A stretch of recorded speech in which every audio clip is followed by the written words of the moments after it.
Hi everyone. Okay, I'm back with my continuing series looking at directors' first films, ones which I have on physical media. I'm going through this alphabetically. If you go to the homepage on my channel, you can find a playlist to follow along if you've missed any. So yeah, we're on to the J's now. So keep an eye out, look for any directors that you may have on physical media that I don't. Here we go. First up, we have British director Mick Jackson. Now, he started his career in TV, and definitely he was responsible for making one of the most impactful and devastating TV movies of all time, based on the aftermath of a nuclear bomb, and it was the film Threads, which came out in 1984. Really incredible stuff. In terms of his feature film career, though, that started in 1989 with this one, Chattahoochee, based on true events, and all-star cast here that includes Gary Oldman, Dennis Hopper, Frances McDormand, Ned Beatty, Emmett Walsh. But yeah, a little bit of a disappointing film, this one. But Mick Jackson has also directed some other Hollywood films, which include LA Story, starring Steve Martin, The Bodyguard, starring Kevin Costner and Whitney Houston, and Volcano with Tommy Lee Jones. Next up, from New Zealand, and we have director Peter Jackson, who started in 1987 with comedic low-budget horror movies, and that was with Bad Taste in 1987, and he then followed that up with Meet the Feebles. His crossover movie, if you like, into international audiences was with Heavenly Creatures, starring Kate Winslet, really good movie, but of course he is best known for adapting the Lord of the Rings trilogy, the Hobbit trilogy, and it's been really interesting in recent years that he's been able to use technology to make fantastic documentaries. They Shall Not Grow Old, and of course more recently The Beatles Get Back. For most of his career, Gregory Jacobs has been a producer and an assistant director, working for the most part with Steven Soderbergh on many of his films. And it was actually Steven Soderbergh and George Clooney who produced Gregory Jacobs' first feature film, which came in 2004, and it was this crime drama, Criminal, starring John C. Reilly, Diego Luna and Maggie Gyllenhaal. He's also directed Wind's Chill, starring Emily Blunt, and again, working with Steven Soderbergh, Magic Mike XXL. Next, we've got director Gregory Jacobson. Now, he did direct a film in 1994 called Criminal, not the same as the last one, but I don't think that one's available on physical media. But in 2002, he directed Jeremy Renner in Dharma. Picked this up recently, haven't watched it yet. He's also directed a film, 2 Days in the Valley, starring Edward Norton. Quite like that one. Director Michael Patrick Jann has worked pretty much entirely in TV throughout his career, except in 1999 he did do one feature film, and it's quite a good one. It's this, Drop Dead Gorgeous, starring Denise Richard, Kirstie Alley, Ellen Barkin and Kirsten Dunst, about rivalry at a beauty pageant. Pretty good fun. Director Steve James had an iconic start to his directing career. It was a documentary, came out in 1994. You can find it in the Criterion Collection, and it is Hoop Dreams, telling the story of two Chicago inner-city kids who have ambition to become baseball stars. This was filmed over a 5-year period. Absolutely incredible documentary, this one, well worth seeing. He's also directed the feature film Prefontaine, starring Jared Leto, and the documentary about the film critic Roger Ebert, Life Itself. Sticking with documentaries for a moment, and we now have director Andrew Jarecki, who in 2003 had an Oscar-nominated feature, and it was this one, Capturing the Friedmans, a really fascinating look at a middle-class family in New York, well-to-do family, whose lives are torn apart when two of them are arrested for some very terrible sex crimes. This is a very probing documentary that leaves a lot of questions unanswered. Very fascinating stuff. Andrew Jarecki has also directed the feature film All Good Things, starring Ryan Gosling and Kirsten Dunst. Next, and we have actress Jennifer Jason Leigh, great actress from films such as Single White Female, The Hateful Eight, for which she was Oscar nominated, and Last Exit to Brooklyn. Really underappreciated actress, I think. But yeah, in 2001, she had her only directing credit, and it was a co-directing credit with Alan Cumming, and they both starred in it as well. And it was this one, The Anniversary Party, about a novelist and an actress who invite all of their friends over for an anniversary to celebrate their marriage, and they all start speaking the truth to each other. But yeah, so a comedic drama, quite a good one. Next, we have British director Vadim Jean, who in 1992 had a film which he co-directed, and I remember the critics gave it an absolute ripping apart, and it was this one, Leon the Pig Farmer. And he has also directed Martin Short in Jiminy Glick in La La Wood. Next we have Lionel Jeffries, and now he's an actor that many of us grew up watching in films such as Chitty Chitty Bang Bang and First Men in the Moon. But in 1970 he turned to directing, and it was with a film that has become an absolutely beloved family classic, and that is The Railway Children, with a young Jenny Agutter here, and also co-starring Dinah Sheridan and Bernard Cribbins. Just a beautiful film, this. He has also directed Wombling Free and The Water Babies. And next we have director Patty Jenkins. Now her feature film debut in 2003 resulted in Charlize Theron winning a Best Actress Oscar, and that was playing Eileen Wuornos, the killer in Monster, alongside Christina Ricci. Great film this. Patty Jenkins has gone on to direct Wonder Woman and Wonder Woman 1984 starring Gal Gadot. Really hope that she turns to other types of dramas. We haven't seen the best of Patty Jenkins, I don't think, since Monster. Garth Jennings. Now his career started directing music videos, but in 2005 he adapted the classic Douglas Adams novel, which was The Hitchhiker's Guide to the Galaxy. Not as good as the TV series, but still quite watchable, and this one starring Martin Freeman and Sam Rockwell. He's also directed Son of Rambo, which was quite an interesting one, and then he's turned to animation as well, directing both Sing and Sing 2. Next we have French director Jean-Pierre Jeunet, a really witty, creative and visually inventive director who worked with the other director Marc Caro, and they began in 1991 with this one, Delicatessen, really great movie this one. They've also directed The City of Lost Children, Alien Resurrection and the absolutely adorable Amelie. Next we have a really great director, and that is Norman Jewison, and interestingly I note in the film community at the moment there's a lot of people sharing his final film, which starred Michael Caine, and that was The Statement. But his film career started in 1962 with a film I actually don't have in my collection, and it's called 40 Pounds of Trouble, starring Tony Curtis and Phil Silvers. But I do have his very next film, which I absolutely adore. It's a hugely fun, entertaining comedy starring Doris Day and James Garner, The Thrill of It All. And he worked with Doris Day again the next year on Send Me No Flowers.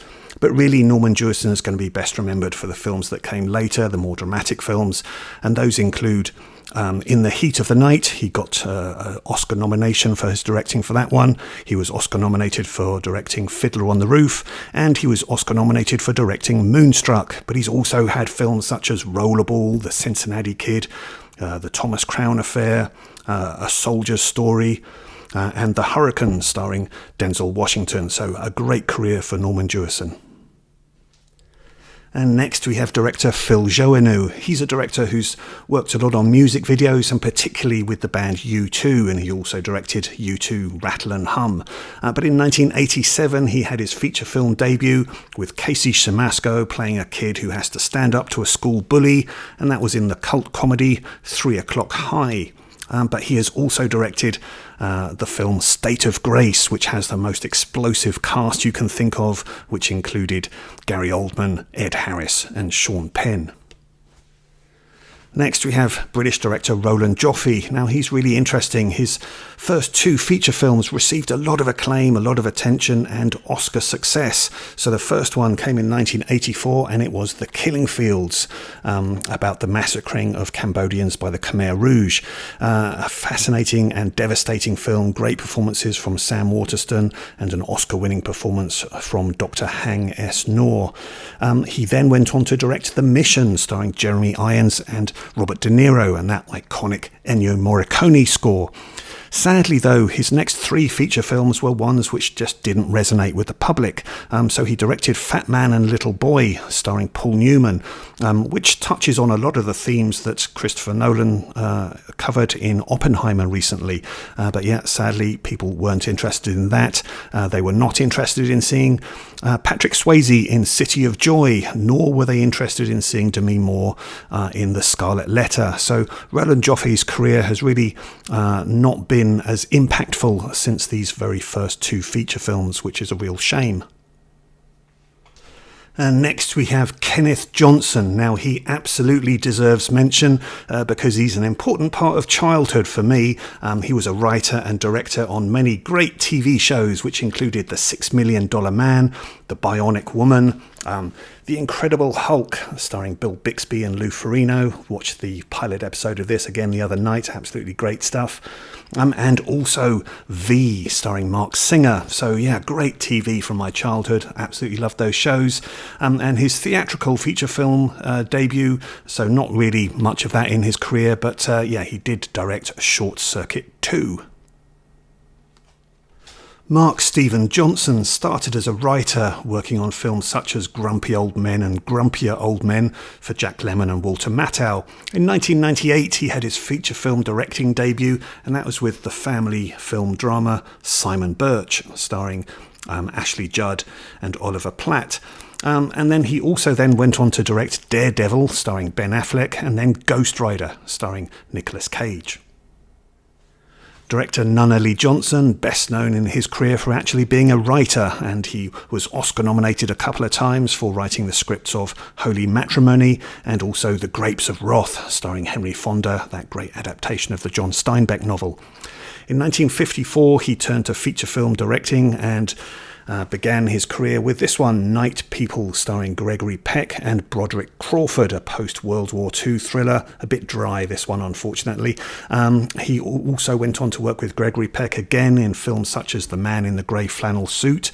He directed Van Heflin in Black Widow, and he also directed The Three Faces of Eve. Director Joe Johnston started his career in visual effects, and that was working on the Star Wars trilogy, the original, and also Raiders of the Lost Ark. In 1989, he turned to feature film directing, and that was with the very fun comedy Honey, I Shrunk the Kids, starring Rick Moranis. He's also directed other family films that include The Rocketeer, really good one, and Jumanji, and also Jurassic Park 3 and Captain America First Avenger. Director Duncan Jones, now he's an interesting director. He started in 2009 directing Sam Rockwell as an astronaut who's finding that his time in space is taking its toll, and that was with Moon, which has become a bit of a cult classic. Then he's also directed another really interesting film, Source Code, starring Jake Gyllenhaal, and then also Warcraft. Currently, he's in post-production on the film Rogue Trooper, which is from the 2000 AD comic book. So yeah, looking forward to seeing that one, starring Hayley Atwell and Sean Bean. Next, we have British director Terry Jones, who's part of the Monty Python crew and responsible for directing their biggest theatrical film successes, which began in 1975 with directing Monty Python and the Holy Grail. He then went on to direct Monty Python and the Life of Brian and Monty Python and the Meaning of Life. He also directed Julia Walters in Personal Services, and in 1989 he directed the film Eric the Viking, which I actually attended the premiere of that down in Brighton at the time, and Terry Jones was actually there on the beach. They actually had the cast and crew there reenacting a Viking invasion of the beach, where they ended up capturing Miss Brighton and taking her off to the Viking ship that they had there. So yeah, this was a lot of fun. There's Terry Jones again with some of the cast there. And there he is lifting up Miss Brighton. And there's poor Miss Brighton being carried away by Vikings. And now she's on the ship. And there is the actual ship. So yeah, great fun seeing that premiere back in 1989 in Brighton. Next, we have veteran actor Tommy Lee Jones, who won an Oscar for his supporting role in The Fugitive, and he's also been in the Coen Brothers' No Country for Old Men, many other movies. In terms of directing, he's had a keen eye on westerns and modern-day westerns, and in 2005, his feature film directing debut came in Three Burials of Melquiades Estrada. Really interesting film, this one, co-starring Barry Pepper. And then he also directed another western-related film in 2014, The Homesman, co-starring Hilary Swank.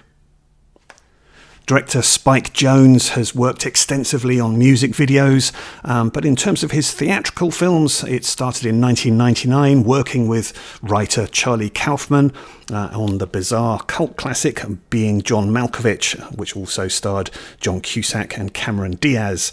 He worked with Charlie Kaufman again on Adaptation, starring Nicolas Cage and Meryl Streep, and then he also has directed and written and got the Oscar for writing his screenplay on Her, starring Joaquin Phoenix and Scarlett Johansson.